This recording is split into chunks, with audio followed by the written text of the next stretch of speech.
Hey everybody. Well, another week has passed and we are closer to the completion of the Ziroli F8F-BEARCAT. This past week I was kind of hoping to get more done, but at the same time right where it's sitting right now is kind of where I thought it would be. Um, the bottom of the wing is completely sheeted, as we can see through the top section of the wing. Once that was done, I went in and installed the paper tubes for the aileron servo wires. Um, Went ahead and added the rib ends for the ailerons and flaps. And I know I covered it in a previous video on how all this stuff gets cut out and how it works, and you might be able to kind of figure it out. It's one of those things that once you start cutting into it, once the whole thing is sheeted, it just kind of makes sense. But all that is done. Installed the sub ribs, which are, what are these? Like half-inch, I think, laminated half-inch plywood, and these become the hard points that are going to have a hole drilled through them for the rear wing mount bolts. So those are all epoxied in and good and strong. The cutouts for the flap and aileron servos doors have already been made. So the inside has some reinforcing plywood and a block on the side, so the door has something to sit flush against and screw to. So all that's good to go. All I have to do is make four 3-inch square plywood doors, and those will be ready to go. Still undecided on what servos I'm going to use. I'm going to be using Metal Gear Digital Pro Model or mini servos on the elevators, so I might be doing the same thing on the wing, just because they're a little bit lighter weight. They're extremely strong. I mean, around 200 ounces of torque, so more than enough. And the whole objective for this particular build, and the way I'm doing it, and the fact that I'm covering it and not glassing and painting it, is I just want it to be light. I want it to fly just like my P-47, be real floaty and just aerobatic as all heck, and just be fun. So hopefully that will happen. I added some triangle stock to the landing gear rails to beef those up just a little bit. As I went over in the last video, that's the extent of how much reinforcement I'm going to do on these blocks. Because remember, I want those to break and exit the airplane if the gear is going to get pulled out. I want it to break there. I can't stress enough how important it is not to over-reinforce this area, because if you pull the gear and all of this is, glassed or carbon fiber reinforced, you're just going to shred your wing into a bunch of pieces, and you're going to destroy your airplane. I want that to be a point of failure, where this way it's going to hold up to your average landing, your average rough, bouncy landing, but these will break out in the event of a very, very forced landing with the gear down. So keep that in mind. I know a lot of people will argue that fact that nope, you gotta snobber this whole thing up with carbon fiber and fiberglass. Okay, you can, but if you tear your gear out, you're gonna lose your wing. So you do you. I'm gonna do me. Also, in the tubes, you can, on each side here, I cut little slots. So once the gear is in, the air lines are gonna run through this hole here, and then creep across, and the air lines and the aileron servo wires are gonna come out through these tubes, right into the center portion here. And in the center portion here, I may put a tray in there and put the servo and air valve here, and possibly secure the air tank to the wing itself. So that way all the air system is concealed right here. There will be no disconnects. Maybe. We'll see how everything fits. I just joined the wing panels together. All the joiners are in there. Very strong, very solid. They're all snobbered in there with epoxy. I think I've said snobbered a couple times. Is that even a real word? I don't know. Anywho, so those are in there. Those are good to go.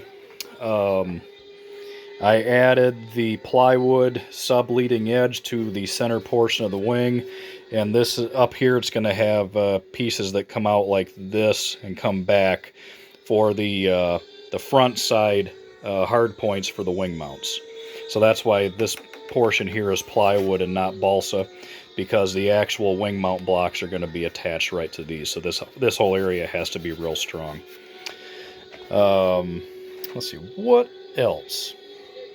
I think that's about it for showing the inside of the airplane. As you can see, there's just a lot of work that goes on in there. Yeah, it's just, there's so much. The only thing I have left to do before I can start applying the skins to the top of the wing is I have to put my shear webs in between the top and bottom spars, just to make sure that's nice and strong. But yeah, it's looking pretty good, and you know you've done it right when you can look down that wing and look down that center spar, and it is just a perfectly straight line. You know you did it right. And this is why we like Zirolis, because that's just how they turn out. There's very little effort here. And even setting the dihedral, I didn't set anything. I put it all together and just held it with clamps, stood back and looked at it and went, yeah, that looks about right. Wait a minute. I have a sneaky suspicion something's about to happen here. Call it a hunch. I'm watching this is the 1984 or 1985 Southwest Jet Fan Fly or Jet Rally, somewhere in Texas. This is back in the old glow-ducted fan days. Oh yeah. I've never seen this before. I just stumbled across it on YouTube. And I just have a suspicion that this A-10 is going to crash. I don't know why. I just kind of have a feeling. Oh boy. Not looking good, is it? All over the place with that thing. Oh boy. I'm just as excited as you are. Oh. Oh, well. There went that. Oh my goodness, there's Rich Urovich. Killer shorts, man. I love these old videos. Fantastic. Anyways, back to the airplane now that we've been sidetracked. The one thing you want to do is once you have one side skinned, study it. Study it from the open side. Because this is your opportunity to verify that your practices for sheeting are working. So we can see clear evidence of wood glue and other adhesive that I'm using, which means I have plenty of adhesive on there. There's a good bond. There's no gaps between the ribs and the sheeting or anything like that. Everything is good and solid. This is your only opportunity to find flaws in your techniques. So definitely study it. Very important. Because if you make mistakes, you can fix them now because you have access to the inside of the wing. But once the skins are laid on top, you have to rely on how you do it and just hope that it turns out, because you no longer have access to the inside of the structure. And so far, I've had to fix absolutely nothing. Everything turned out really, really well. So, let me pause you here for a second. We'll flip the wing over, and I'll show you some techniques that I use for how I lay out my sheeting. Hold on. Okay, so, as I said, the bottom of the wing is completely sheeted. Doors are already set for the flaps and ailerons. And you'll notice that when we look down the sheeting, it kind of looks like a Picasso. It's kind of all over the place. Now there's a reason for that. Now I've already covered the fact that I do separate pieces at a time when I sheet, just because you don't have to glue a bunch of pieces together and then sprinkle a bunch of glue on there, set the whole thing down. Go grab your bowling ball collection and everything else you have in the house and pile it on top and just hope it doesn't distort the wing. When I do it, especially for this side. Some sheets I've already had to pre-glue together to make them big enough. As you can see, I did the flap and aileron in basically one piece. So this was already pre-joined. These were lengthened. And I did this piece first, just using pins to hold it in place and clamps to hold it against the ribs. Then filled in this area here, and then one solid piece that goes all the way up the trailing edge. And because the leading edge has a break right here, I glued 3 pieces together, or like two and a quarter or something like that. And coming down to the main spar, I did this leading edge in one piece. So now we have grain following the leading edge of the wing, so it's kind of tapering this way. I have grain following the trailing edge of the wing, so tapering this way. And then I have sheeting at an angle tapering this way. So I have multiple directions of sheeting here, or grain wise. So that adds a ton of torsional strength to this wing. Now there's absolutely nothing wrong with putting every piece of sheeting on going the same direction. I prefer to do it in multiple directions, and especially having them come up into and kind of taper into points. It just really adds a lot of strength to the wing. You may not think it does, but it really does. Is it important? Like, if you don't do this, it's going to make the wing too soft? No, not at all. But and right now it's just rough sanded, so nothing is filled or anything, but it is pretty smooth. It hasn't been block sanded or anything, because as I put sheets on and as they dry, I just use my little throwaway device here and just kind of, roughly blend them in. So it hasn't been block sanded or anything like that. Yeah, so I'm pretty stoked about that. The center is not the prettiest, but that's okay. The center ribs, you have to preset the angle of them when you build each panel to accommodate the dihedral. The jigs that came with it that you used to set that angle, I don't think was right, or I don't even think that's what that little thing I was using was even for. But either way, when I joined the wings, there was a gap on the bottom. So all I did is I put some scrap wood in there and filled the gap, and then just kind of rough sanded it and sprinkled some wood glue on there. And it's good and solid, it's strong. But keep in mind, the belly pan's going to be covering this entire section of the wing anyway. So I don't care what that looks like. I'm not going to put any filler or even do anything to that, because it doesn't matter. You're never going to see it again. But once again, you can see the different directions in the sheeting, but it's the same on both sides. We got a little triangle wedge here, 1, 2, 3 pieces here. So it's the same on both sides, but just a lot of different pieces at different angles.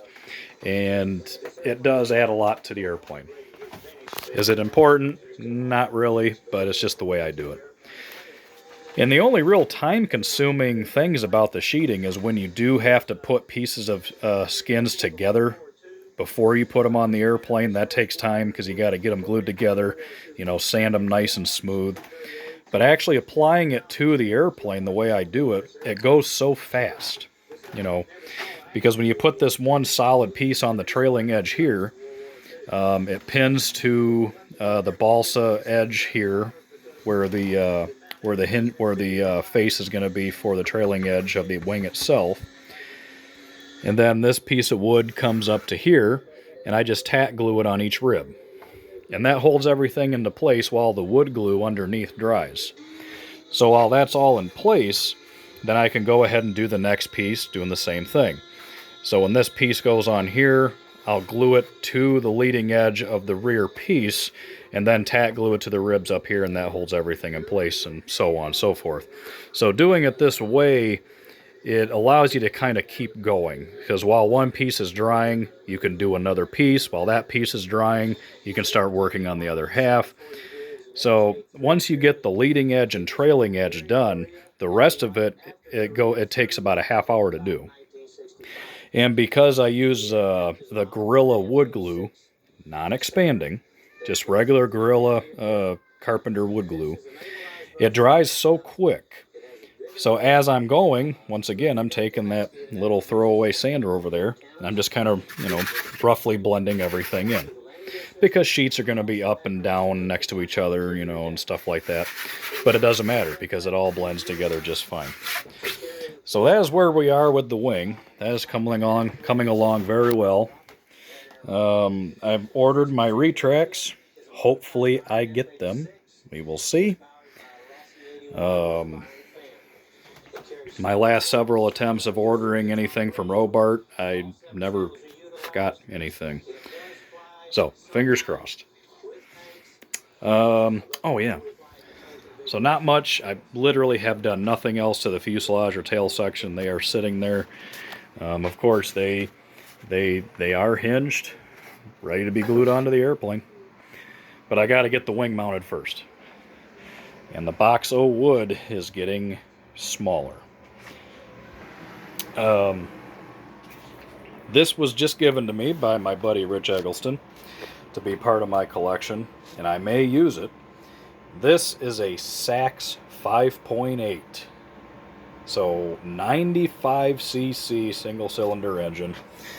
And the coolest thing about this engine, besides the fact, oh my god, it's so heavy. Besides the fact that it's a Sachs 5.8, this belongs to the legend himself, Bob Bailey. And this was on his Ziroli P40, who knows how many years ago. So I am super, super stoked to have that in my collection, and I hope to use it on something one day.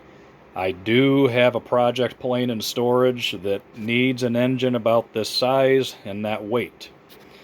So, maybe, just maybe, we'll see a Sachs 5.8 in the near future. I guess I shouldn't say near future, but in the future nonetheless. And I've been going through a ton of Zap adhesive to get this thing put together. Fantastic.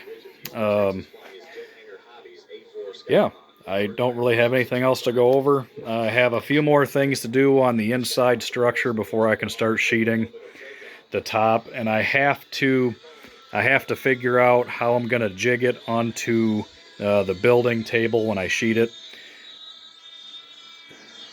Wow, that A4 is not doing good. He just took off and smacked into the runway. I think I've seen this before. I think I had this tape. Anyways, the wing has to be jigged just right because the wingtip is going to have washout into it. So I got to figure out a method that I'm going to use to jig the wing that I can do equally on the other side. So I'm only going to be able to sheet one side at a time. And that's going to be a chore because now it's one piece. I didn't want to do it this way, but because of how the wing joiners and everything go in there, Nick recommends to join them before you skin the top, and I agree. You really do need to. You could do it after you sheet the top, but it would be difficult to get all those joiners into place. Alright, I know I've seen this before, because there's been several crashes that I know I've seen. Anyways, go on to YouTube and type in Southwest Fanfly, I think it's called. Let's see, what is this called here? Hang on. There we go. If you want to watch this, check it out, because I'm going to continue watching it right now. Anyways, alright. Don't know what I'm going to get done throughout the week. So there may not be a video next weekend, but we'll see. Hold on. Something cool's about to happen. You're just going to have to watch it and find out, because I know this F-86 crashes. Alright. Enough distractions. Stupid camera. Alright. Until the next time. Later.